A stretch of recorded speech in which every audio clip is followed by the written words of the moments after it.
They're also headed to the playoffs and have the league's best player. And Malone was less than 2 years out from winning the championship. Brew, you've known Michael Malone for ages. Way back. Your reaction to this news? Well, obvious shock. I mean, I think even people that wanted him out, like, I'll leave that nameless, but everybody was shocked. Right? Shocked. So I made a few calls, and here's what I'm told.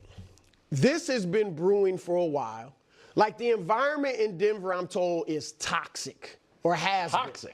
Because the GM, Calvin Booth, who also was fired, as you said, and Michael Malone don't get along. And I've been told weren't even talking to each other, okay?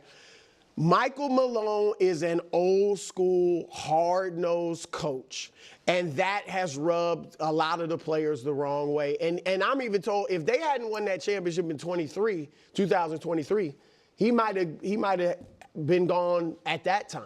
All right, but obviously they won it. So some players, you know, he's just rubbed them the wrong way because he's such a hard-nosed coach. Not quite as hard on Jokic and Murray, but still coaches them hard, but not quite as hard on them, which also has rubbed some guys the wrong way, that he's not as hard on them. Now, I am told Christian this. Brown? I'm told that Jokic liked Michael Malone. Like, he liked him. Now, of course, he saw sometimes he's a little too hard and bristle a little bit at it, but he liked Michael Malone. And so that is the situation that I'm told. I'm told the owner, Josh Kroenke, really didn't want to pick sides between Malone and Booth. It's all toxic, so you're all gone. And that's my reaction. Obviously, crazy time to do it. We'll get into what this means for the team and stuff. But that's some of the inside information I'm told. So here's the thing about having a thin team where you don't play that many guys, and then us being like, well, you know, rub some guys the wrong way. And then also the Michael Malone, I don't know if you were going to play it. The sound that is going around the internet, are we going to play that? Yeah, we can play it. I'll set it up. Okay, yeah, please. This was sound that kind of popped up on social media, Brew. I don't know if you've heard it. And then Dusty went back, and I thought it was recent. It's from the Portland loss a few weeks ago. Okay. March 21st, Dusty said. Take a listen. It's not my job to evaluate how they take things. My job is to be honest, and sometimes brutally honest. And tonight, it was a brutally honest message. And the guys that are full of won't hear it. You know, they'll say coach is tripping. And the guys that maybe do really care will, because they're not going to go back and watch their minutes, because nobody watches their minutes. Nobody watches film. So we'll have to show them the film. And I said, if somebody disagrees with me, please speak up. And nobody said a word. Okay, so here's why I find, here's one of the differences between Gerard Mayo, and this was a mistake, whatever, I'm not picking on Patriots, but being like, we're soft, and a basketball coach doing that. Football teams got 53 guys. You're like, he's not talking about me, he's talking about whatever. The Nuggets play 8 dudes. I don't think he's trash-talking Nikola Jokic. Okay, so now we're down to 7. Jamal Murray, maybe. Michael Porter Jr. strikes me as a guy who might be on that list. Aaron Gordon, I would doubt it. Aaron Gordon is a guy who I think his disposition's pretty positive. Then we're down to Christian Brown, Russ, and then the kids, Julian Strawther, Peyton Watson, and then it's not DeAndre Jordan is 7 minutes. You know what I mean? Right. So it's without naming names. Everybody knows who covers the team, who watches the game. Okay, there's only a handful of guys you could be talking about. And when I didn't know when that was from, you're right, Wilds. I saw it like everyone saw it. It's oddly popped up like 12 hours before he got fired. It was 3 weeks ago, March 21st. And so good timing by the algorithm, I guess, populating that right before this news came out. But my other reaction to it is, and this is, you guys have heard me say this before, how thin the margins of championship or not, legend or fired, keeping your job or potentially, you know what I mean, having a statue. I go back April 12th, 2024, up 17 in the 4th on Victor Wembanyama and the Spurs. That's a great take. And they all of a sudden lost focus for a minute. Devontae Graham went out of his mind, hit a buzzer-beating floater that cost him the 1 seed. And then a month later, You're up 20 at home in Game 7 against Minnesota. And all of a sudden, Rudy Gobert hits the first turnaround 17-footer of his life, and you're out.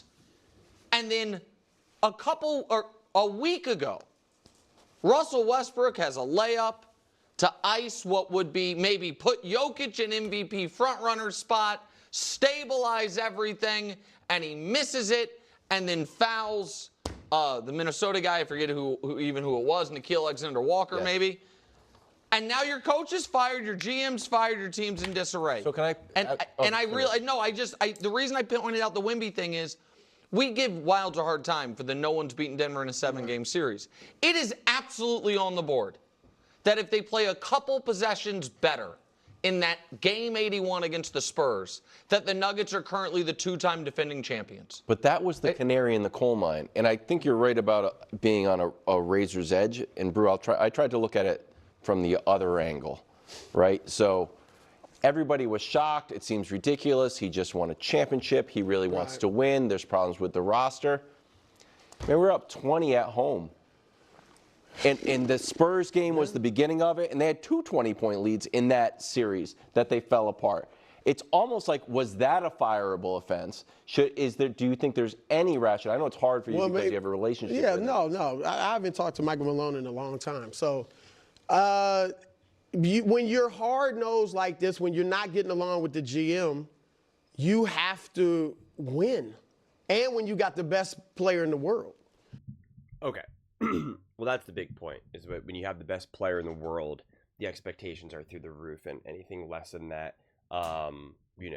you're going to find yourself in trouble. But there is a lot to unpack here. This is going to be a doozy. First off, you have to think that Michael Malone, in order for you to officially fire him at this point of the season, going into the playoffs, after he's already obviously won and all that, you have to believe that he is absolutely downright poison to that locker room.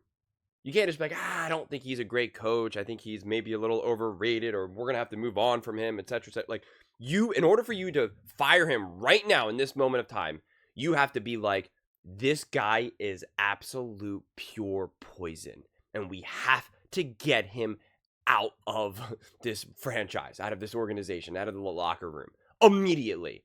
Because bringing in a new coach at this time is like, it's a big deal. There's a lot. There's so many moving parts in basketball, and going into the playoffs with a team that was, a game or so away from the 3 seed, that can still win, that has Jokic, etc., that Jamal Murray should be coming back.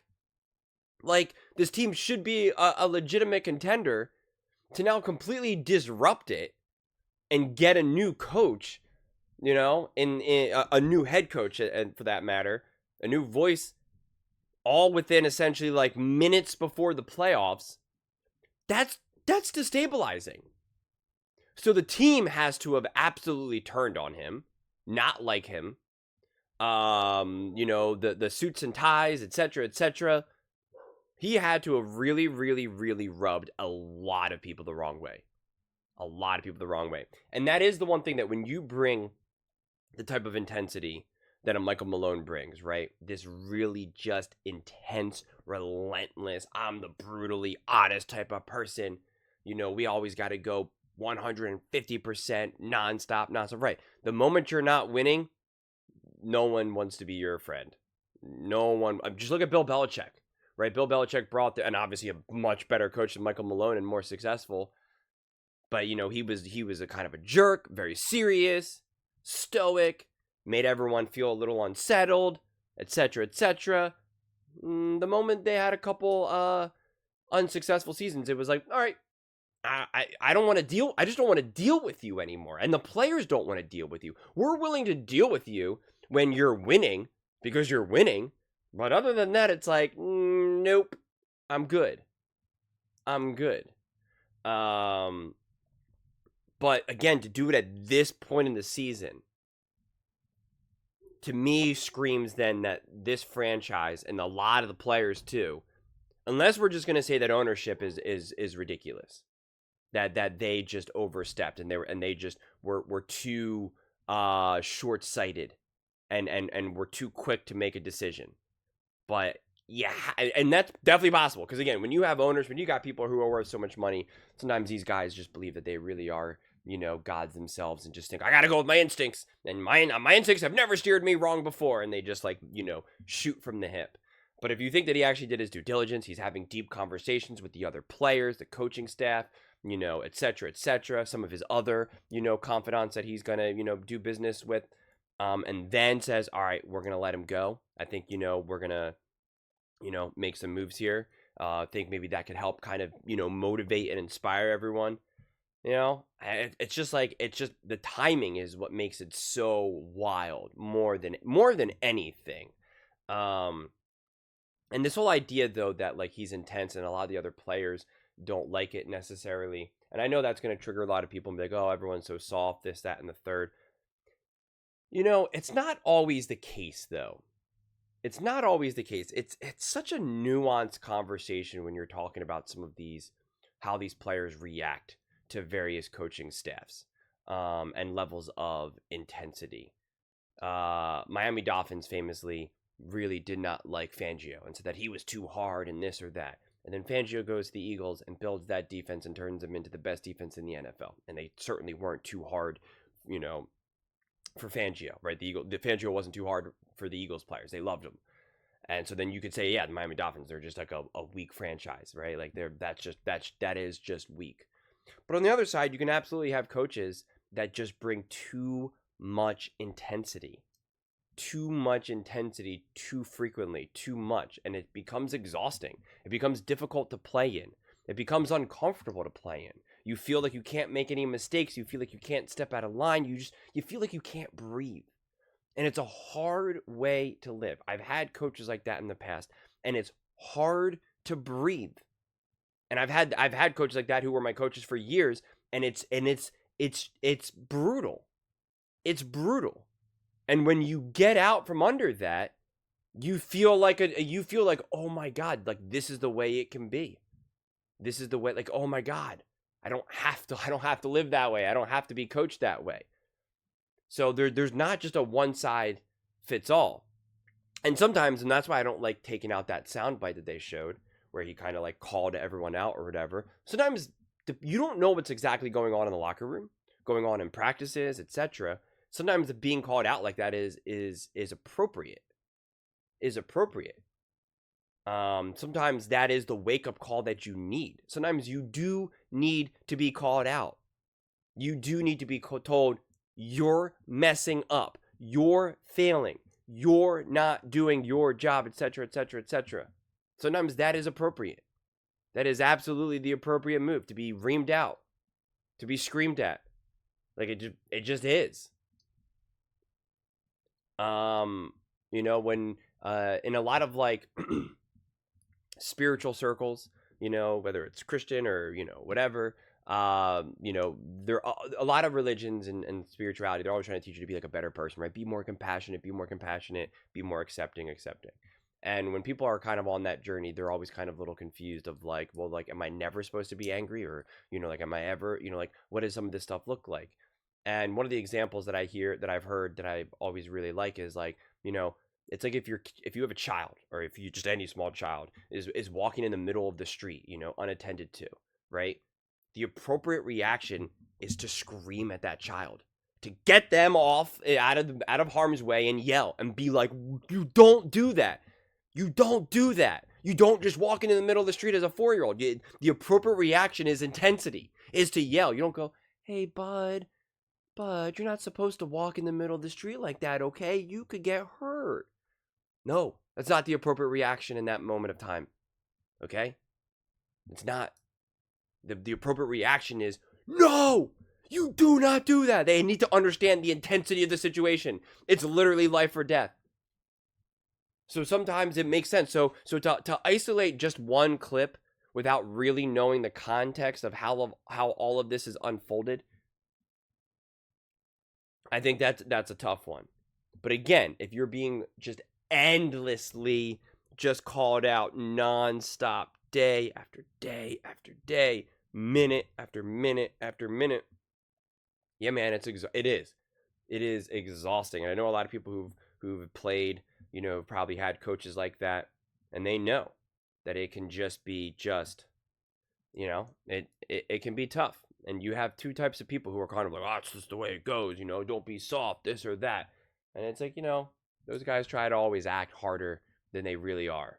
But that's just not, again, it's not how Phil Jackson was, not how Steve Kerr is. Like you can win different ways. You can be a little bit more balanced. And again, I'm not saying Michael Malone is one way or the other, because I don't know. He definitely seems super intense, and I can see that. But obviously, they thought that this was such a severe situation and such a toxic situation and detrimental situation that they fired Michael Malone right now. I mean, again, to fire a coach right now in this moment of time is such an intense decision to make that the owner had to have believed that this needed an extreme decision to be made. And to me, the biggest question is, did he get the go-ahead from, a Jokic? And it's so fascinating to try to figure out, did he talk to the players and say, this is what I may do? How do you feel about that? And I would love to know their answers. And if he didn't talk to the players, then that's even and again, it's a tricky thing to sit, to talk about, because you're going to say, hey, Jokic, I'm thinking about firing, Malone. How do you feel about that? And it's just is Jokic going to be yo, Malone, I talked to so-and-so. They might be firing, they're talking about firing you. It becomes very high school, honestly. It really does. It becomes very Mean Girls, high school. Well, a bunch of drama queens around there. So you just, I don't know, man. It's definitely messy. It's definitely messy. But those are just my thoughts. I'd absolutely love to hear yours. What do you guys all think about the Nuggets firing Michael Malone mere minutes before the playoffs, essentially? Let me know in the comments below. I read every single comment. So whether you agree with me or disagree with me, either way, let's get in some discussions. Let's get in some fights. But ultimately, let's just have some fun. And please do consider subscribing. We are building an amazing community here. I'd absolutely love to see you part of it. I want to build something that we all genuinely feel connected to. Something that we're really excited to be part of. I think we're well on our way to doing it. And please don't forget to give this video a thumbs up, as it really does help with the visibility and the algorithm. Thank you so much. See you next time.